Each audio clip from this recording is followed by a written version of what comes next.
Okay, so this is the first prediction.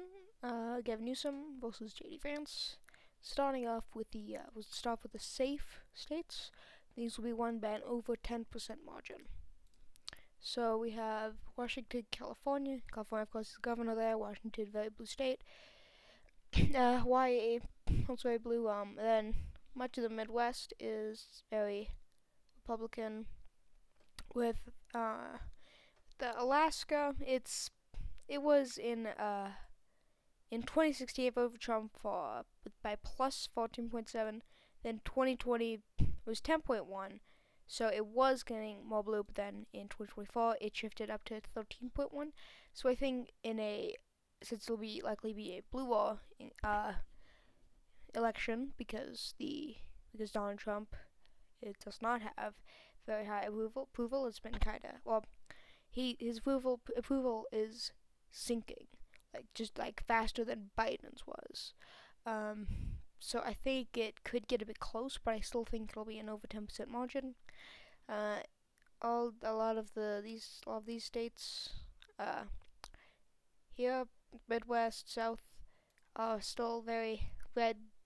Um, then in the New England, we have Illinois, of course, which it has also been kind of shifting. It voted for Clinton plus 17.1, then Biden 17, and then it really tanked at hitting 10.9 for Harris. So, but I think it'll still stay at a safe margin, especially because, like I said earlier, it'll likely be a bluer year. Uh, New York, of course, it's gonna be safe blue. In Hillary Clinton won it by 22.6 in 2016, then Biden by 23.1, but in 2024 it did tank down to 12.6. But I think the Democrats will, of course, make a comeback. We have much of the New England states that will likely going to go blue. Maine's first district voted for Harris by plus 21. It voted for Biden by plus 23, Clinton by plus 14, so it's not actually getting that much better. So I think it's gonna stay as a safe, especially because going from a plus 21.2 down to an 11.2 just to hit the 10% mark. Except it actually have to be a bit lower because safe is at 10%, not above it. But it was that especially after all of what's been happening and extreme dissatisfaction, or I should say extreme dissatisfaction, but Trump's polls are dropping. So while right now they're not that bad, they are falling at a fast rate. So that would if you manage to go down 11.2 points in a bluer election, that's just ridiculous. I think that'd be a very bad candidate, and I don't think Gavin Newsom is the best candidate. However, I think he would do better than that. Now, Maine overall, I think this will be a likely blue. In 2016 it voted for Clinton by just plus 2.9, but then in 2020 went up to 9.1, and then 2024 went down to 6.9. So I think it'll manage to stay in the likely. I think it would take a pretty good candidate to bring it up to a likely, unless things go disastrous. Now, second, 2016 voted for Trump plus 10.3, 2020 was plus 7.4, and 2024 was plus 9. So I think this will stay in the likely category. So likely is more than 5 in the scale we're using, and lean is a less than 5, tilt is a less than 1. So New Hampshire, it voted for Harris in 2016 voted for Clinton by just 0.37. In 2020 went up to 7.4. 2024 was a 2.8. So I feel like if the Republicans do want to flip a state that is not currently a swing state, then this could be one of the best shots. But I think it'll stay in the lean category. Unless if things yeah, I think he'll stay in the lean category. As for Minnesota, it voted for Clinton by 1.5, Biden for 7.1, and Harris for 4.2. So I think it'll stay in the lean, similar to Maine overall. It would take a pretty good candidate to flip it to get a higher uh, margin of victory, like a significantly higher. In order to get us to it likely, they would have to get plus. I think it. Yes, if it's not too, depending on how good the candidate is, I think they could definitely get it up to a likely or maybe even safe. But I don't think Gavin Newsom is the candidate. He's got this big establishment-friendly California feel. A lot of people don't like him, and I don't think he can get the progressive turnout on the Democratic side. He especially with his podcast, but it really tanked a lot of people's views of him. So I just don't think he'll be able to get enough turnout among Democrats, especially more progressive ones, to win an election by a large margin. Going over to Oregon, in 2016, 11.1 for Clinton, 2020, 16.1 for Biden, 2024 is a 14.3 for Harris, so I think this will stay in the safe margin. Actually, I should probably go back to New England. We have New Jersey, which in 2016 was a Clinton plus 14, 2020 was a Biden plus 16, and in 2024 was a Harris plus 5. So it did take a big dip. I think he can manage to get it back up to a likely, though. Not back. Keep it in a likely. That is a likely already. Never mind. Yeah, keep it in a likely. Virginia, going back to actually 2012 this time, Obama won it by 3.9. In 2016, Clinton won it by 5.3. 2020, Biden won it by 10.1. And 2024, it went down to a 5.8 for Harris. So I think this will stay in the likely margin. As for Colorado and New Mexico, gonna go back to 2008 actually. Obama won it by 9. The year earlier in 2004, Bush won it by 4.7. But we're gonna go from 2008. Obama won it by plus 9. Second in 2012 by plus 5.4. 2016, Clinton won it by 4.9. 2020, Biden won it by 11.5. And 2025, Harris still managed to win it by 11. So I think this will stay in the safe category. As for New Mexico, Clinton won it by plus 8.82. I don't know why I keep going between times. I saw about 2016, then I went from 2012, then I 2008, but we're going to use 2016 for this one. Clinton won it by plus 8.1. Biden won it by 10.8. And in 2024, Harris won it by just plus 6. So I think this will be a likely. Yeah, I think it'll stay as a likely. And as for, and now we're getting almost done with the non-swing states. So we have when we look at Texas is a complicated one. It was really turning blue, and then 2024 it stopped. So for example, in 2000, Bush won it by plus 21. 2004 by plus 22.9. 2008, McCain won it by plus 11.8. 2012 was Romney winning it by plus 15.8. 2016, Trump won it by just plus 9. 2020, it was just a 5.6. And then in 2024, it was an 11.7. So I think this year could be a one-off thing. For example, when we look back to, let me look for it. From 2008. In 2008, McCain won it by 11.8. Then in 2012, it spiked up to a 15.8. Then in 2016, it fell down to 9. So I think we're seeing history repeat itself, and I think Texas could just be a quick spike. However, in the 2024 election, we did see a lot of Latino voters switch to Trump. So I guess we'll have to see if they stick with him. I think I just don't. For a lot of these states, they could definitely go. Texas could definitely fall into likely or potentially even lane, depending on how the next 4 years play out and where Latino voters go in 2028. But I just, like with a lot of other states, I just don't think Gavin Newsom is the guy that will be able to make these changes. As for Iowa, in 2016, Trump won it by plus 9.4. 2020 was a plus 8.2, so it's shifting. Then 2024 went back up to 13.2. I think this will stay in the safe category for Republicans. In Florida, it was actually in 2012 it was a swing state where Obama won it by plus 0.88. And then in 2016, I think it was still considered a swing state, but Trump managed to win it by 1.2.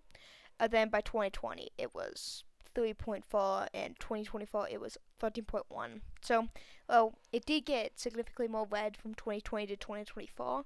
I don't think that's a one-off thing. And with the nation going red thing, I think it was more of Florida was already shifting to the right. It went from a swing state that voted for Obama, albeit narrowly, to a swing state that voted for Trump, to just a Trump lean state. So not quite a swing state, but it's also flippable in the right conditions. And then 2024 where it's safe, and I don't think that's gonna slow down. I think it's possible that a candidate could get it down to a high likely, but I just don't think Gavin Newsom's the guy. Now, with Texas and Florida, they are big states like California, but Gavin Newsom is I don't think that really matters. I think it's more of the establishment California governor vibe that even big states like Texas and Florida probably won't like. As for Ohio, in a similar situation with Florida, where it used to be a swing state. In 2012, it voted for Obama by plus 3, but then in 2016, it shifted to Trump by plus 8.1. So this was a state where he really did manage to take it from a swing state to a pretty reliably red state. And then in 2020, it was at an 8.0, so it was staying about as red. And then in 2024, it managed to spike back up. Not back up, it's managed to move up to 11.2. And I think the fact that JD Vance is in Ohio, which I'm not a big fan of the home state appeal. I think it's vastly over exaggerated, but I do think it will nearly help him. Now, like with Democrats, they don't care if you're a New York Democrat, you don't care that Trump was born in New York. If you're a Republican in Indiana, generally you don't really care that Pete Buttigieg was born there. You still might not like him unless you're a less conservative person. And I think independents have a similar story. However, I do still think it can slightly help in the grand scheme of things. Now we have, and in Nebraska's districts, I think the Nebraska's first district, it has a lot of students in it, which I think is why Democrats have been doing better in it. In 2016, Trump won it by plus 20.7. Then 2020 went down to 40.9. Then 2024 they went down to 13. Even in 2024, it managed to decrease, and I think that's going to continue. But I think it'll be still a narrow safe. I don't think I feel like a lot of I don't feel like educated voters, not in like an intelligence perspective, but students, educated, university voters, that are in this area. I'm not saying intelligence wise, but I'm just saying they have a degree. Well, the students, I just don't think they like a person like Gavin Newsom. So I think it'll also manage to stay in a safe, if that made any sense. Now, as for the first district, in 2016, it was a Trump plus 2.2, and then 2020 Biden flipped it to a 6.6, and then 2024 it remained a 4.7. I think this will stay in the lean. But yeah, I think it'll stay in the lean. It might be a high lean, uh, like maybe a 5, but I don't think it'll quite get to the above 5 mark to make it likely. Now, a lot of this does depend on how the next 4 years go. I don't think it'll be great. I think a lot of Trump's policies will make people dislike him. I think we're already beginning to see that as his approval's falling. He's doing worse than Biden was at this time in office. Biden's approval rating, 3 months in, about 3 months in, was higher than Trump's is right now. So if that continues, then that's not going to be good news for JD Vance because, as we saw in 2024, being the VP does give you a lot of the anti-president, anti-president sentiment, and especially someone like JD Vance, who's a carbon copy of Trump. I don't think he'll do great.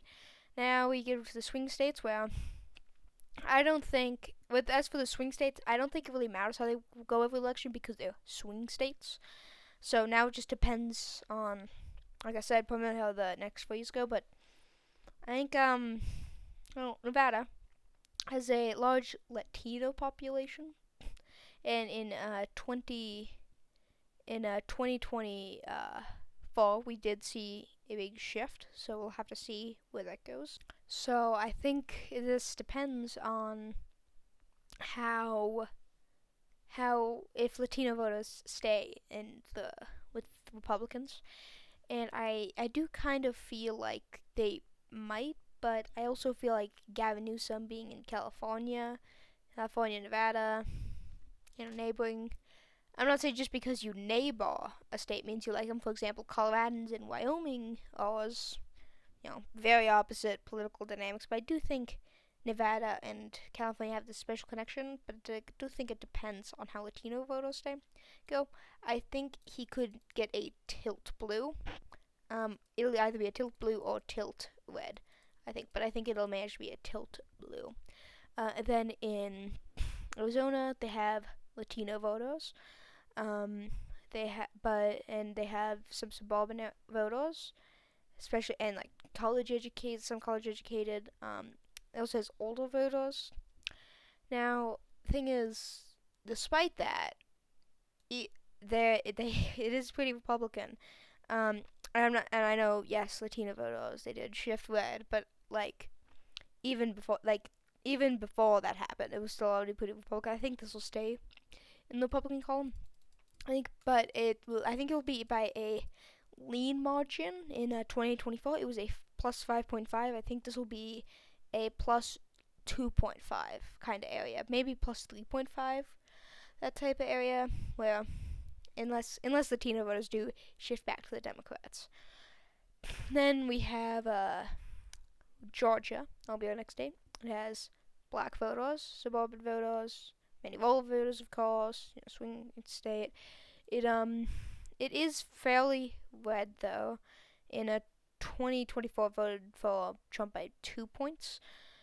Not fairly red. It is still a swing state, but I mean, it does have growing urban areas, and so I think Georgia could go to the blue column again. I think, yeah, because a lot of in addition to the urban areas, we also have big the students. So I think they're shifting to the left, as I think everybody can see that. I wouldn't say shifting to the left. They've been pretty progressive, but I think Democrats might try to focus on these two states, on Georgia and North Carolina. Now, and also, if we do actually, in 2016, when Hillary won the popular vote, Trump won Georgia by plus 5.1 and North Carolina by plus 3.2. This time, when Harris lost the popular vote, Trump won Georgia by 2.2 and North Carolina by 3.2. So, if Harris did win the popular vote, it would have been much closer. And I think Gavin Newsom might be able to pull a potentially likely, but I think it might be a tilt margin, but a higher tilt margin. For example, like a 0.9. I think North Carolina. I think this will. I think you could definitely tilt it. If they do tilt this, then they are very close to victory. They just need one more swing state. But I think Vance could be able to narrowly win it. Um, it it I think I think it's just a bit too red to tilt. I think it might actually be a very low lean, like a 1.2 kind of lean. So low lean or high tilt for the Republicans, I think. But I also think that if Gavin Newsom campaigns effectively enough, I think he could still win this area. Now with Wisconsin, it has Wisconsin has working class voters, of course. The Rust Belt. Um, so they care about labor rights, unions, that kind of stuff. They do still have some suburban and urban, of course. Okay, sorry. So I think one thing that could be kind of useful in making these predictions. So I think I'll make update predictions in the future. Is a lot of elections are happening in Virginia and Hampshire, New Jersey. Virginia and New Jersey, there are the gubernatorial races, and in Wisconsin there is the Supreme Court election. I think these can also give us some insight as to what will happen, but I think Newsom can pull a narrow lead in a narrow win in Wisconsin, which means that if he wins Michigan or Pennsylvania, that's a win. And JD Vance needs to win both of them. So now with Pennsylvania, I think the West this area the blue wall. It's if the I feel like it does appear that it's been kind of shifting a bit Republican. Like for example, it's less Republican than Georgia and North Carolina, and even Nevada. But I still think it has kind of shifted red a bit. I think Wisconsin is. I feel like Wisconsin's just always going to be close. It feels, regardless of if it's a Republican or a Democrat. In 2016, it was a plus 0.76 for Trump. In 2020, it was a plus 0.63 for Biden. 2024, it's a plus 0.86 for Trump. It's very like the definition of a swing state.